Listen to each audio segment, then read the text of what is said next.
ऋषयो ऊचुः सर्वशास्त्रार्थ तत्त्वज्ञ सर्वलोकोपकारक वयं चातिथयः प्राप्ता आतिथेयोऽसि सुव्रत ज्ञानदानेन संसारसागरात् तारयस्व नः कलौ कलुषचित्ताये नराः पापरताः सदा केन स्तोत्रेण मुच्यन्ते सर्वपातकबन्धनात् इष्टसिद्धिकरं पुण्यं दुःखदारिद्र्यनाशनम् सर्वरोगहरं स्तोत्रं सूतनो वक्तुमर्हसि। श्रीसूत उवाच शृणुध्वं ऋषयः सर्वे नैमिषारण्यवासिनः तत्त्वज्ञानतपोनिष्ठाः सर्वशास्त्रविशारदाः स्वयंभुवा पुरा प्रोक्तं नारदाय महात्मने तदहं सम्प्रवक्ष्यामि श्रोतुं कौतूहलं यदि। ऋषय ऊचुः किमहा भगवान् ब्रह्मा नारदाय महात्मने सूतपुत्र महाभागा वक्तुमर्हसि साम्प्रतम्। श्रीसूत उवाच दिव्यसिंहासनासीनं सर्वदेवैरभिष्टुतं साष्टाङ्गं प्रणिपत्यैनं ब्रह्माणं भुवनेश्वरम् नारदः परिपप्रच्छा कृताञ्जलिरुपस्थितः। नारद उवाच लोकनाथ सुरश्रेष्ठ सर्वज्ञ करुणाकर षण्मुखस्य परं स्तोत्रं पावनं पापनाशनम् हे धातः पुत्रवात्सल्यात् तद्वद प्रणताय मे उपदिश्यतु मामेवं रक्ष रक्ष कृपानिधे। ब्रह्मोवाच शृणु वक्ष्यामि देवर्षे स्तव राजमिदं परम् मातृकामालिकायुक्तं ज्ञानमोक्षसुखप्रदम्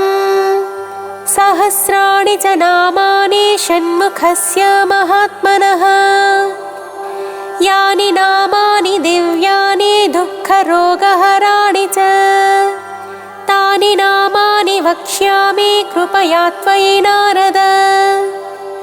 जपमात्रेण सिद्ध्यन्ते मनसा चिन्तितान्यपि इहामुत्र परं भोगं लभते नात्र संशयः इदं स्तोत्रं परं पुण्यं कोटियज्ञफलप्रदम् सन्देहो नात्र कर्तव्यः शृणु मे निश्चितं वचः। ॐ अस्य श्रीसुब्रह्मण्य सहस्रनामस्तोत्रमहामन्त्रस्य ब्रह्मा ऋषिः अनुष्टुप् छन्दः सुब्रह्मण्यो देवता शरजन्माक्षय इति बीजम् शक्तिधरोक्षय इति शक्तिः कार्तिकेय इति कीलकम् क्रौञ्चधर इति कीलकम् शिखिवाहन इति कवचम् षण्मुखाय इति ध्यानम्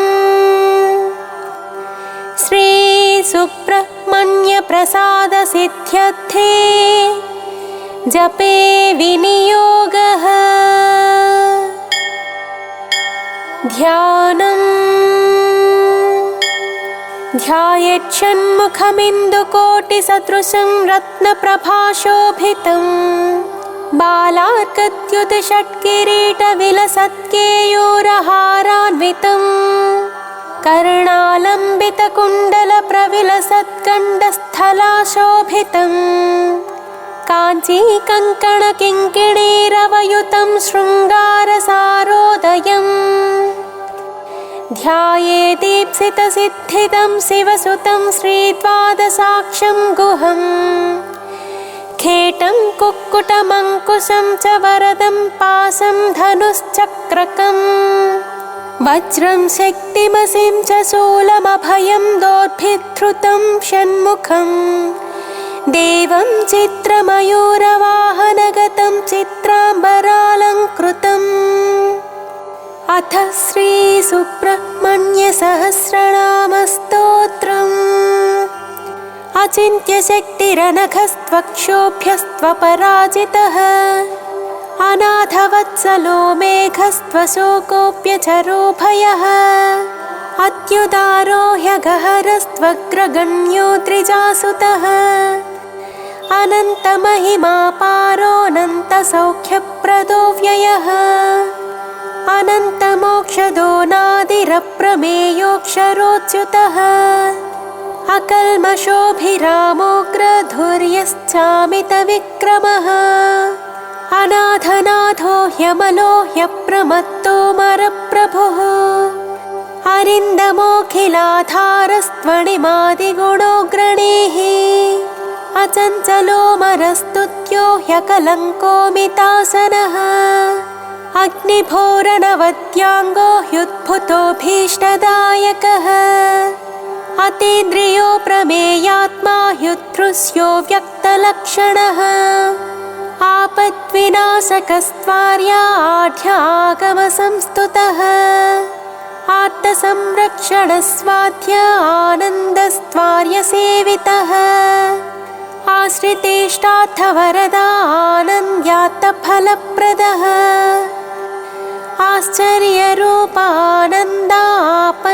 आश्चर्यरूपानन्दापन्नार्तिविनाशनः इभवक्त्रानुजस्त्विष्टा इभासुरहरात्मजः इतिहासश्रुतिस्तुत्या इन्द्रभोगफलप्रदः इष्टापूर्तफलप्राप्तिरिष्टेष्टवरदायकः इहामुत्रेष्टफलदा इष्टदस्त्विन्द्रवन्दितः ईडनेयस्त्वेषपुत्रा ईप्सितार्थप्रदायकः इति भीतिहरश्चेट्या ईषणात्रयवच्चितः उदारकीर्तिरुद्योगे चोत्कृष्टोरुपराक्रमः उत्कृष्टशक्तिरुत्साहा उदारश्चोत्सवप्रियः उज्जृम्भवुद्भवश्चोग्रावुदग्रश्चोग्रलोचनः उन्मत्त उग्रशमनावुद्वेगग्नोरगेश्वरः उरुप्रभावश्चोदीर्णा उमापुत्र उदारधीः ऊध्वरेतः सुतस्तोध्वा गतिदस्तो च पालकः ऊचितस्तोध्वगस्तोध्वा ऊध्वलोकैकनायकः ऊर्जावानोचितोदारा ऊचितोचितशासनः ऋषिदेवगणस्तुत्यारुणत्रयविमोचनः ऋजुरूपो ह्युजकरा ऋजुमार्गप्रदर्शनः ऋतंभरो ऋजुप्रीता वृषभस्तृद्धितस्तृतः लुलितोद्धारको लोतभवपाशप्रभञ्जनः एणाङ्कधर सत्पुत्रा एकयेनो विनाशनः ऐश्वर्यतश्चैन्द्रभोगी चैतिह्यश्चैन्द्रवन्दितः ओजस्वी चौषधिस्थानमोजोदश्चौदनप्रदः औदार्यशील औमेया औग्रौन्नत्यदायकः औदार्य औषधकरा औषधं चौषधाकरः अंशुमानं सुमालीट्याम्बिकातनयोन्नदः अन्धकारिसुतोऽन्धत्वाहारी चाम्बुजलोचनः अस्तमयो मराधेशो ह्यस्पष्टो स्तोकपुण्यदः अस्तामित्रोस्तरूपश्चास्कलत्सुगतिदायकः कार्तिकेयः कामरूपः कुमारः क्रौञ्चधारणः कामदः कारणं काम्यः कमनीयः कृपाकरः काञ्चनाभः कान्तियुक्तः कामी कामप्रदः कविः कीर्तिकृत्कुक्कुटधरः कूटस्थ कुवलेक्षणः कुङ्कुमाङ्गः क्लमहरः कुशलः कुक्कुटध्वजः कुशानुसम्भवः क्रूरः क्रूरज्ञः कलितापहृत् कामरूपः कल्पतरुः कान्तकामितदायकः कल्याणकृत्क्लेशनाशः कृपालुः करुणाकरः कलुषज्ञः क्रियाशक्तिः कठोरः कवचीकृति कोमलाङ्गः कुशप्रीतः कुत्सितज्ञः कलाधरः ख्यातः खेटधरः खड्गी खट्वाङ्गी खलनिग्रहः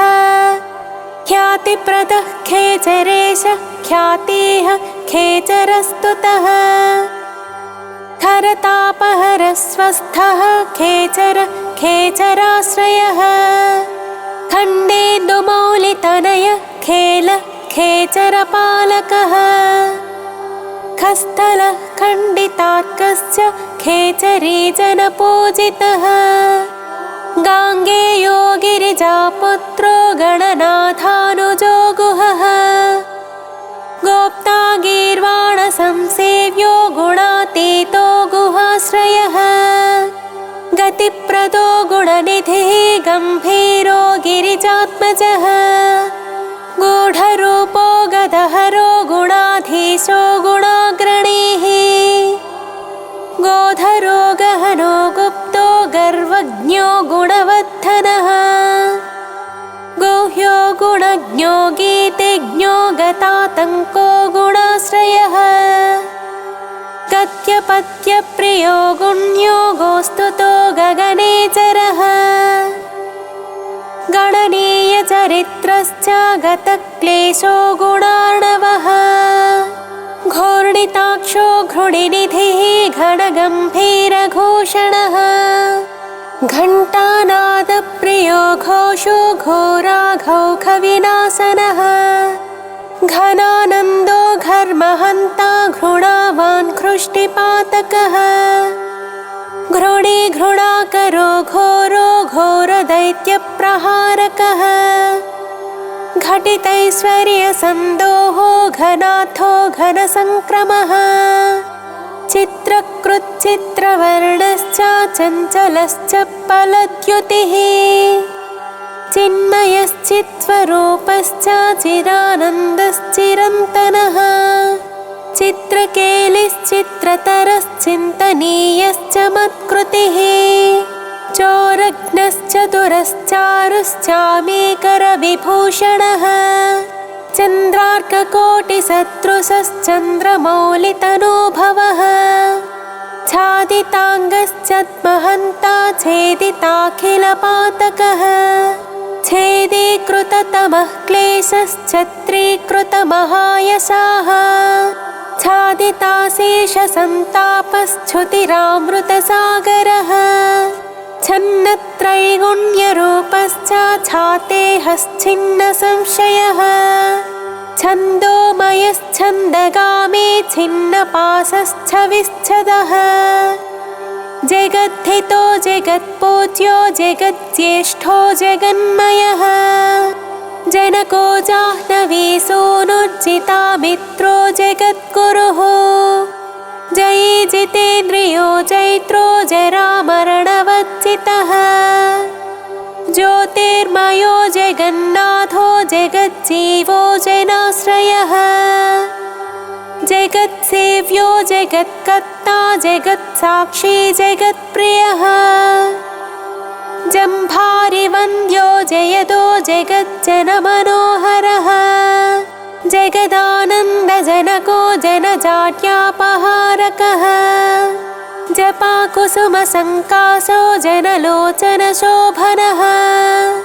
जनेश्वरो जितक्रोधो जनजन्मनिबर्हणः जयदो जन्तुतापज्ञो जितदैत्यमहाव्रजः जितमायो जितक्रोधो जितसङ्गो जनप्रियः झुञ्झुनिलमहावेगो झुरिताशेषपातकः झुच्छरे कृतदैत्यौघो झुल्लरे वाद्यसम्प्रियः ज्ञानमूर्ति ज्ञानगम्यो ज्ञानी ज्ञानमहानिधिः टङ्काररुत्तविभव टङ्कवज्रध्वजाङ्कितः टङ्किताखिललोकश्चाटङ्कितैनस्तमोरविः डम्बरप्रभवो डम्भो डम्बोडमरुकप्रियः डमरोत्कटसन्नादो डिम्भरूपस्वरूपकः धक्कानादप्रीतिकरो ढालितासुरसङ्कुलः धौकितामरसन्दोहो ढुण्ढिविघ्नेश्वरानुजः तत्त्वज्ञस्तत्त्वगस्तीव्रस्तपोरूपस्तपोमयः त्रयीमयस्त्रिकालज्ञस्त्रिमूर्तिस्त्रिगुणात्मकः त्रिदशेषस्तारकारिस्तापज्ञस्तापसप्रियः तुष्टिदस्तुष्टिकृत्तीक्ष्णस्तपोरूपस्त्रिकालवित् स्तोतास्तव्यस्तव प्रीतस्तुतिस्तोत्रं स्तुतिप्रियः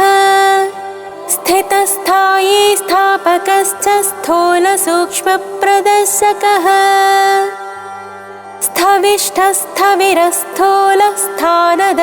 स्थविष्ठस्थविरस्थूलस्थानदस्थैर्यदस्थिरः दान्तोदयापरो दाता दुरितज्ञो दुरासदः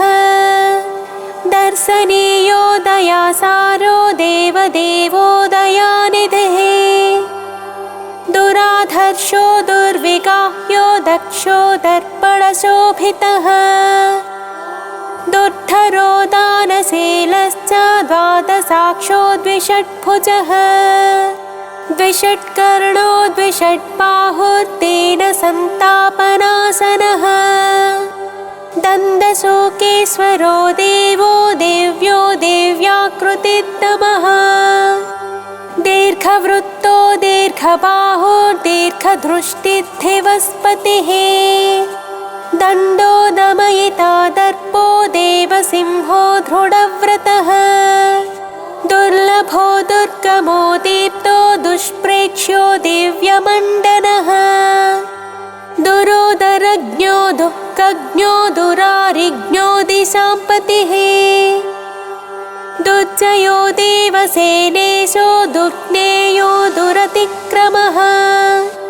दम्भो दृप्तश्च देवर्षिदैवज्ञो दैवचिन्तकः धुरन्धरो धर्मपरो धनदो धृतिवर्धनः धर्मेशो धर्मशास्त्रज्ञो धन्वी धर्मपरायणः धनाध्यक्षो धनपति धृतिमान् धूतकल्भिषः धर्महेतुर्धर्मशूरो धर्मकृद्धर्मविध्रुवः धाता धीमान् धर्मचारी धन्यो धुर्यो धृतव्रतः नित्योत्सवो नित्यतृप्तो निर्लेपो निश्चलात्मकः निरवध्यो निराधारो निष्कलङ्को निरञ्जनः निर्ममो निरहङ्कारो निर्मोहो निरुपद्रवः नित्यानन्दो निरातङ्को निष्प्रपञ्चो निरामयः निरवध्यो निरीहश्च नित्यशो निर्मलात्मकः नित्यानन्दो निच्चरेशो निस्सङ्गो निगमस्तुतः निष्कण्टको निरालम्बो निष्प्रत्योहो निरुद्भवः नित्यो नियतकल्याणो निर्विकल्पो निराश्रयः नेता निधिर्णैकरूपो निराकारो नदीसुतः पुलिन्दकन्या रमणः पुरुजित्परमप्रियः प्रत्यक्षमूर्तिः प्रत्यक्षः परेशः पूर्णपुण्यदः पुण्याकरः पुण्यरूपः पुण्यः पुण्यपरायणः पुण्योदयः परं ज्योतिः पुण्यकृत् पुण्यवर्धनः परानन्दः परतरः पुण्यकीर्तिः पुरातनः प्रसन्नरूपः प्राणेशः पन्नगः पापनाशनः प्रणतार्तिहरः पूर्णः पार्वतीनन्दनः प्रभुः पूतात्मा पुरुषः प्राणः प्रभवः पुरुषोत्तमः प्रसन्नः परमस्पष्टः परः परिव्रूढः परः परमात्मा परब्रह्मा परात्तः प्रियदर्शनः पवित्रः पुष्टिदः पूर्तिः पिङ्गळः पुष्टिवर्धनः पापहारी पाशधरः प्रमत्तासुरशिक्षकः पावनः पावकः पूज्यः पूर्णानन्दः परात्परः पुष्कलः प्रवरः पूर्वः पितृभक्तः पुरोगमः प्राणदः प्राणिजनकः प्रतिष्ठः पावकोद्भवः परब्रह्मस्वरूपश्च परमैश्वर्यकारणम् परद्धितः पुष्टिकरः प्रकाशात्मा प्रतापवान् प्रज्ञापरः प्रकृष्टार्थः पृथुः पराक्रमः फणीश्वरः फणिवरः फणामणिविभूषणः फलदः फलहस्तश्च फुल्लाम्बुजविलोचनः फडुच्चाटितपापौघः फणिलोकविभूषणः बाहुलेयो बृहद्रूपो बलिष्ठो बलवान् बली ब्रह्मेश विष्णुरूपश्च बुद्धो बुद्धिमताम्बरः बालरूपो ब्रह्मगर्भो ब्रह्मचारी बुधप्रियः बहुश्रुतो बहुमतो ब्रह्मण्यो ब्राह्मणप्रियः बलप्रमथनो ब्रह्मा बहुरूपो बहुप्रदः बृहद्भानुतनोद्भूतो बृहत्सेनो विलेशयः बहुबाहुर्बलश्रीमान् बहुदैत्यविनाशकः बिलद्वारान्तरालस्थो बृहच्छक्तिधनुद्धरः बालार्कद्युतिमान् बालो बृहद्वक्षा बृहद्धनुः भव्यो भोगीश्वरो भाव्यो भवनाशो भवप्रियः भक्तिगम्यो भयहरो भावज्ञो भक्तसुप्रियः भुक्तिमुक्तिप्रदो भोगी भगवान् भाग्यवर्धनः भ्राजिष्णुर्भावनो भर्ता भीमो भीमपराक्रमः भूतिदो भूतिकृद्भोक्ता भूतात्मा भुवनेश्वरः भावको भीकरो भीष्मो भावकेष्टो भवोद्भवः भवतापप्रशमनो भोगवान् भूतभावनः भोज्यप्रदो भ्रान्तिनाशो भानुमान् भुवनाश्रयः भूरिभोगप्रदो भद्रो भजनीयोऽभिषग्वरः महासेनो महोदारो महाशक्तिर्महाद्युतिः महाबुद्धिर्महावीर्यो महोत्साहो महाबलः महाभोगी महामाये मेधावी मेखली महान् मुनिस्तुतो महामान्यो महानन्दो महायशाः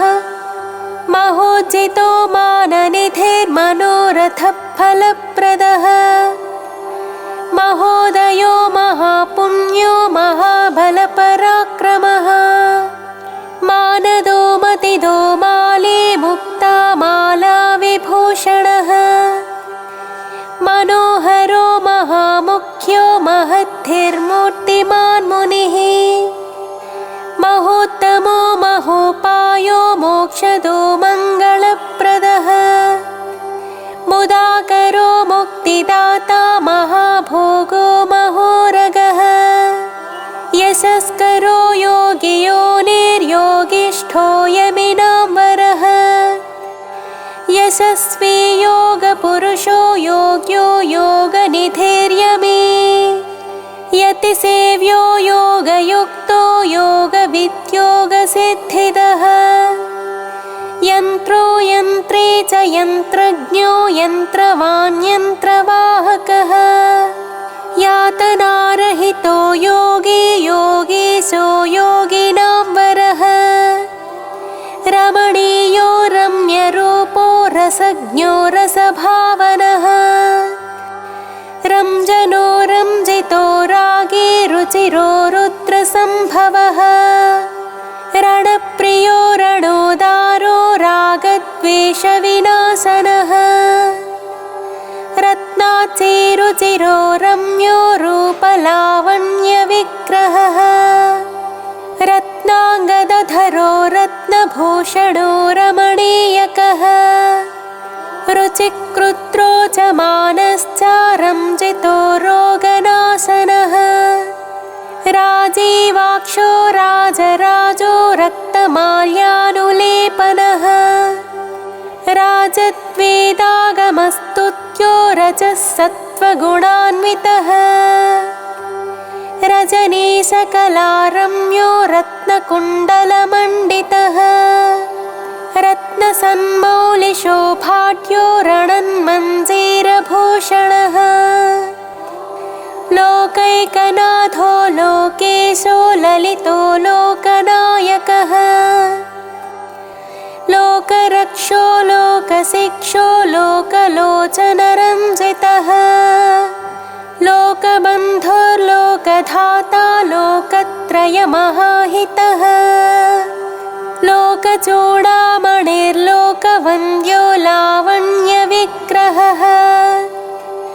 लोकाध्यक्षस्तु लीलावान् लोकोत्तरगुणान्वितः वरिष्ठो वरदो वैद्यो विशिष्टो विक्रमो विभुः विबुधाग्रचरो वस्यो विकल्पपरिवर्जितः विपासो विगतातङ्को विचित्राङ्गो विरोचनः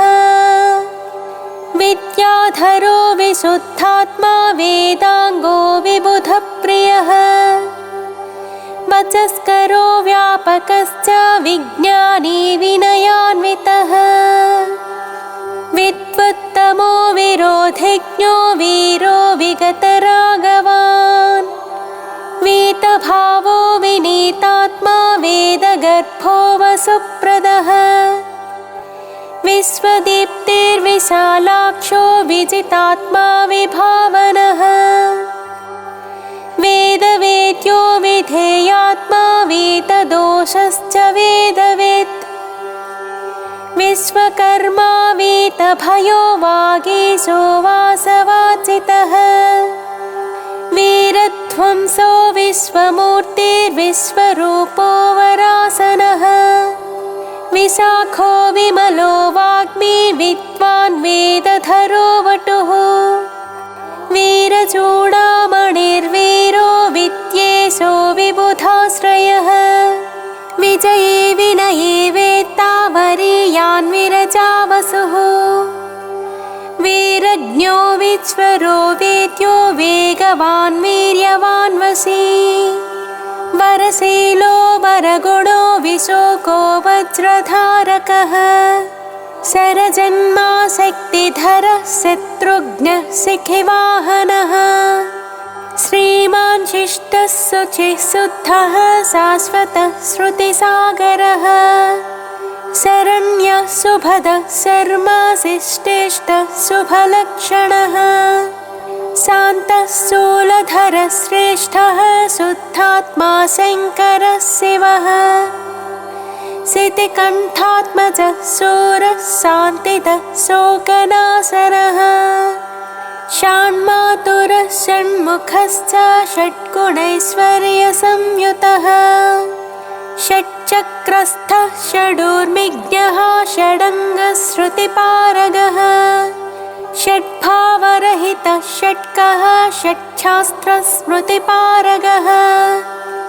षड्वर्गदाता षट्ग्रीवः षडरिज्ञः षडाश्रयः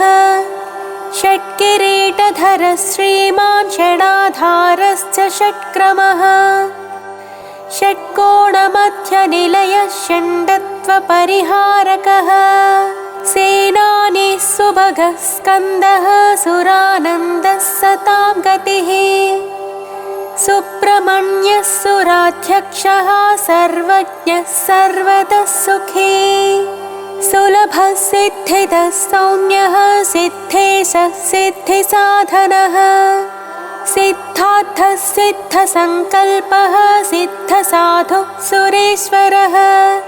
सुभुजः सर्वदृक्साक्षी सुप्रसादः सनातनः सुधापतिः स्वयं ज्योतिः स्वयं भू सर्वतोमुखः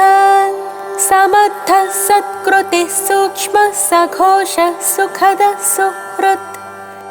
सुप्रसन्नः सुरश्रेष्ठः सुशीलः सत्यसाधकः सम्भाव्यः सुमनः सेव्यः सकलागमपारगः सुव्यक्तः सच्चिदानन्दः सुवीरः सुजनाश्रयः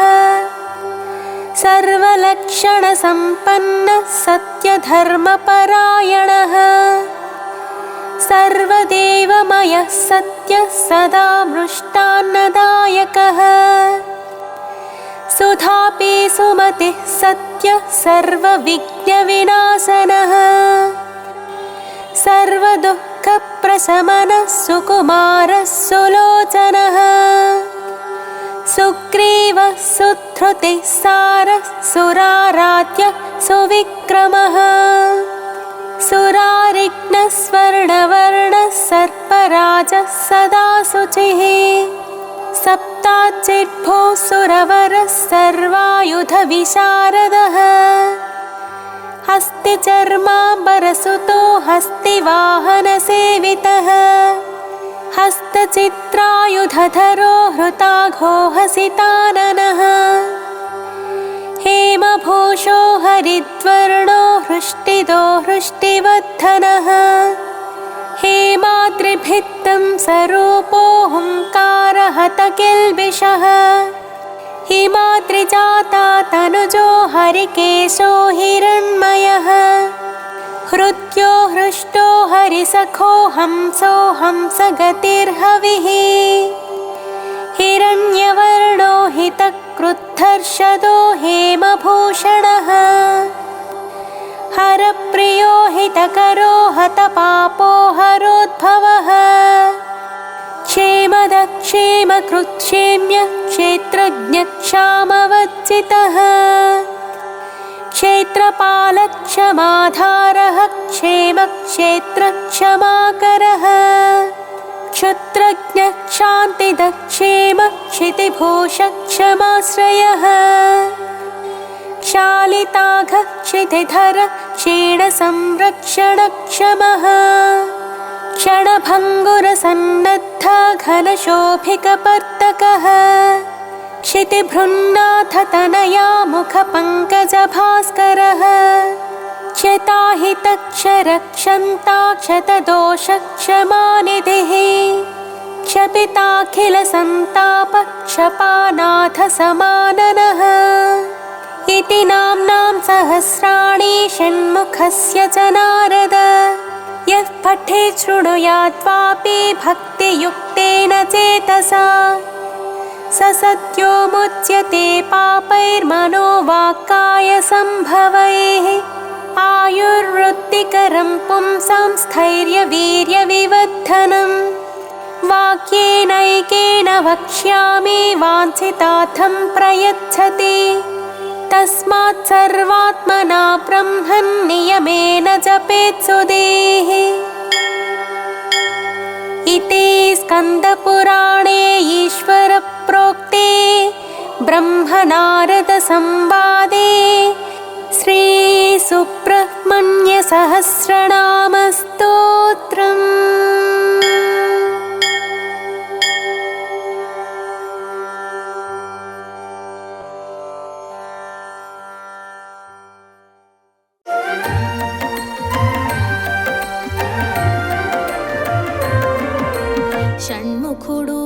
శుభముఖుడు సురసేనకు అధినాయకుడు పాలకుడు పరిపాలకుడు శూలము దాల్చిన నాయకుడు షణ్ముఖుడు శుభముఖుడు సురసేనకు అధినాయకుడు పాలకుడు పరిపాలకుడు శూలము దాల్చిన నాయకుడు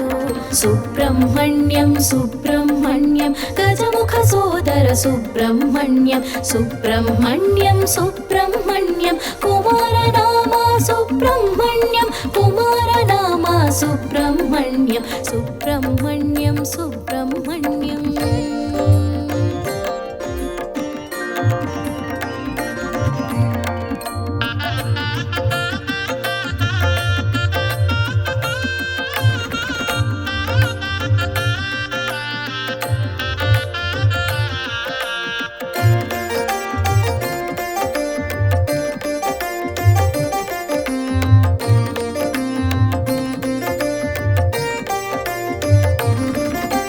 విశ్వతేజస్సు విరియంగా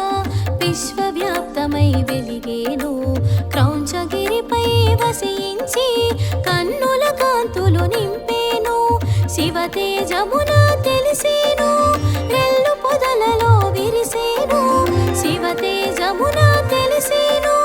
రెల్లు పొదలలో విరిసేను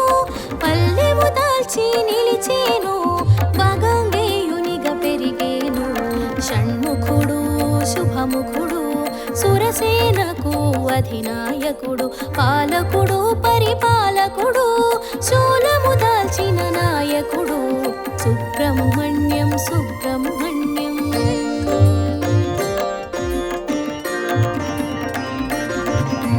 సుబ్రహ్మణ్యం సుబ్రహ్మణ్యం కుమారనామ సుబ్రహ్మణ్యం సుబ్రహ్మణ్యం సుబ్రహ్మణ్యం కుమారనామ సుబ్రహ్మణ్యం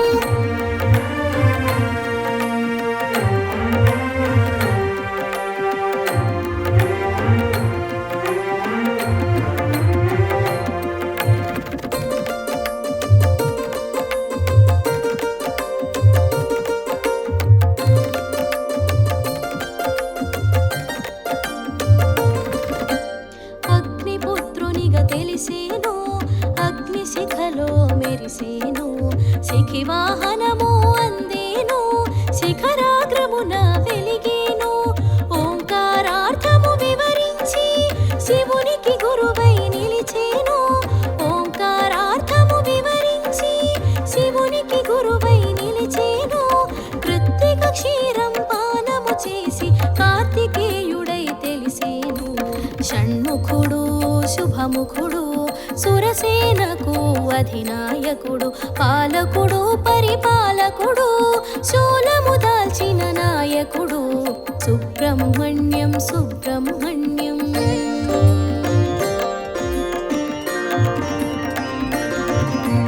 సుబ్రహ్మణ్యం సుబ్రహ్మణ్యం కుమారనామ సుబ్రహ్మణ్యం సుబ్రహ్మణ్యం సుబ్రహ్మణ్యం కుమారనామ సుబ్రహ్మణ్యం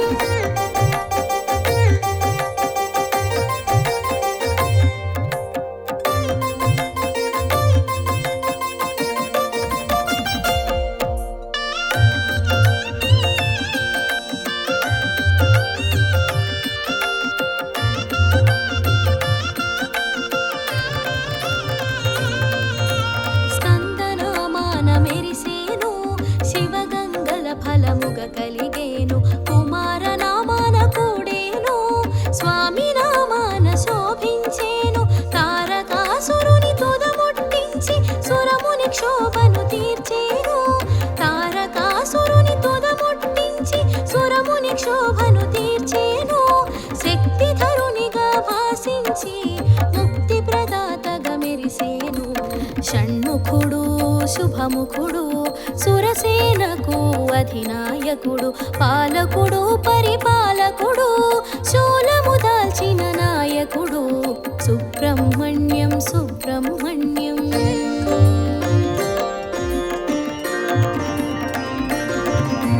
సుబ్రహ్మణ్యం సుబ్రహ్మణ్యం కుమారనామ సుబ్రహ్మణ్యం సుబ్రహ్మణ్యం సుబ్రహ్మణ్యం కుమారనామ సుబ్రహ్మణ్యం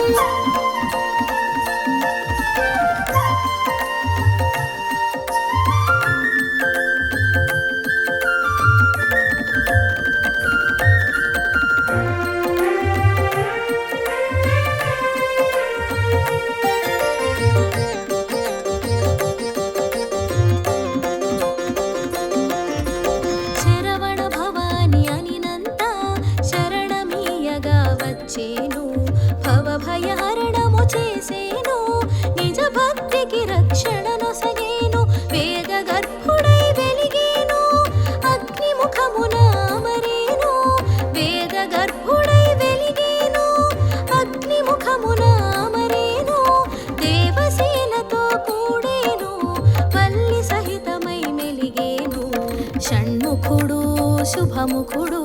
సురసేనకు అధినాయకుడు పాలకుడు పరిపాలకుడు శూలము దాల్చిన నాయకుడు సుబ్రహ్మణ్యం సుబ్రహ్మణ్యం.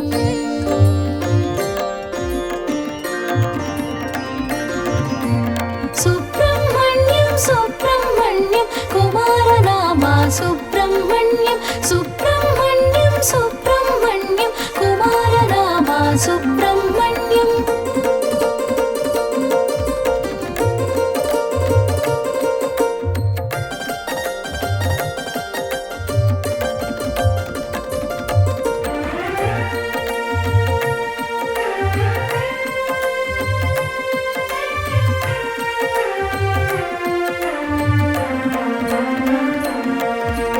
మైమాతురుడు అయ్యేను దివ్య రూపమున వెలిగేను వృద్ధికారకుడయ్యేను సమృద్ధి సంపదలు నొసగేను భుజంగ రూపము నుండేను భుజంగ స్తోత్రమునందేను భుజంగ రూపము నుండేను భుజంగ స్తోత్రమునందేను కుండలి తేజము నుండేను కుండల శక్తిని కూర్చేను షణ్ముఖుడు శుభముఖుడు సురసేనకు అధినాయకుడు పాలకుడు పరిపాలకుడు శూలము దాల్చిన నాయకుడు సుబ్రహ్మణ్యం సుబ్రహ్మణ్యం.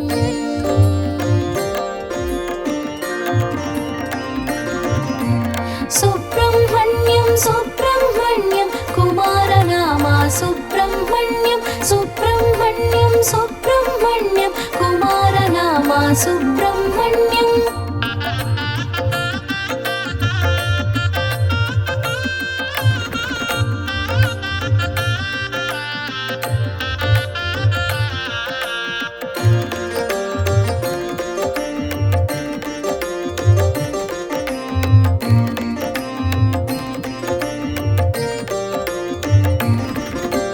కుమారనామము కుదిరేను కామిత ఫలములు నొసగేను షష్ఠిని పూజకు మురిసేను ఇష్టగ ఫలములు నొసగేను మయూర వాహన శోభితుడు శాస్తా గణపతి సోదరుడు మయూర వాహన శోభితుడు శాస్తా గణపతి సోదరుడు షట్చక్రముల సంచాలకుడు కుండల శక్తిగా కదిలేను షణ్ముఖుడు శుభముఖుడు సురసేనకు అధినాయకుడు పాలకుడు పరిపాలకుడు శూలము దాల్చిన నాయకుడు సుబ్రహ్మణ్యం సుబ్రహ్మణ్యం.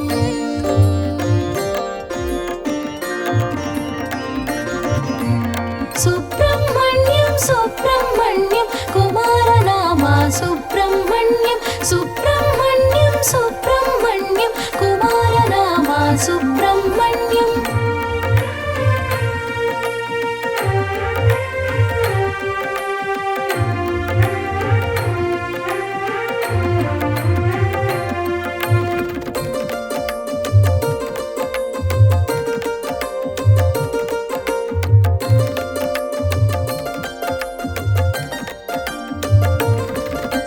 శమీగర్భుడై శోభించేను సదాశివునితో వసించేను బ్రహ్మచారిగా భాషించేను బ్రాహ్మణ్య కీర్తిని బడసేను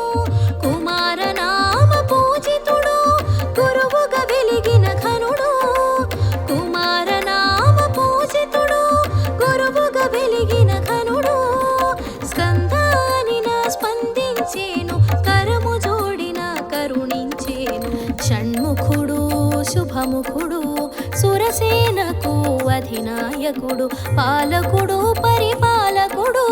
శూలము దాల్చిన నాయకుడు సుబ్రహ్మణ్యం సుబ్రహ్మణ్యం.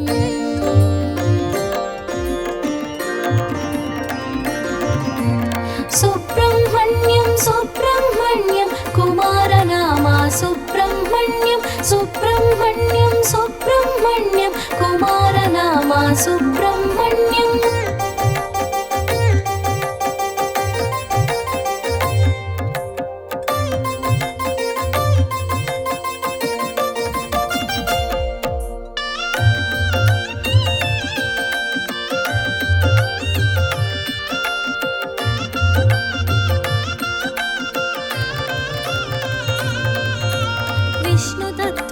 విరిసేను యజ్ఞ పురుషునిగా తెలిసేను ధర్మపక్షాన పోరున నిలచి విజయము కూర్చగా చేరేను తంత్రశాస్త్రమును తెలియగా చేసి మంత్రశక్తిగా మననాన తెలిసి తంత్రశాస్త్రమును తెలియగా చేసి మంత్రశక్తిగా మననాన తెలిసి సర్వ విద్యల శోభించేను శుభకరమూర్తిగా మసలేను షణ్ముఖుడు శుభముఖుడు సురసేనకు అధినాయకుడు పాలకుడు పరిపాలకుడు శూలము దాల్చిన నాయకుడు సుబ్రహ్మణ్యం సుబ్రహ్మణ్యం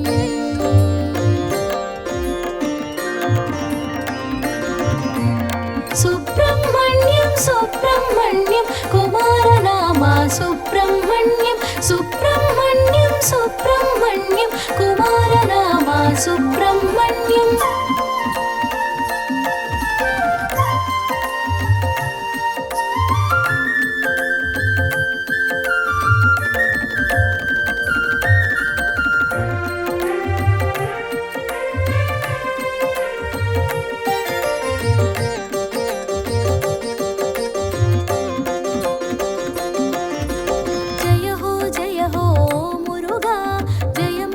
సగే శ్రీ మురుగా జ్ఞాన ప్రదాత జయ మురుగా జ్ఞానము నీవే ఓ మురుగా జయ మంగళం సుబ్రహ్మణ్యానికి మంగళం జయ మంగళం సుబ్రహ్మణ్యానికి మంగళం సురసేనాధ్యక్షునకు మంగళం ఈశ్వర శక్తికి జయ మంగళం షణ్ముఖుడు శుభముఖుడు సురసేనకు అధినాయకుడు పాలకుడు పరిపాలకుడు శూలము దాల్చిన నాయకుడు సుబ్రహ్మణ్యం సుబ్రహ్మణ్యం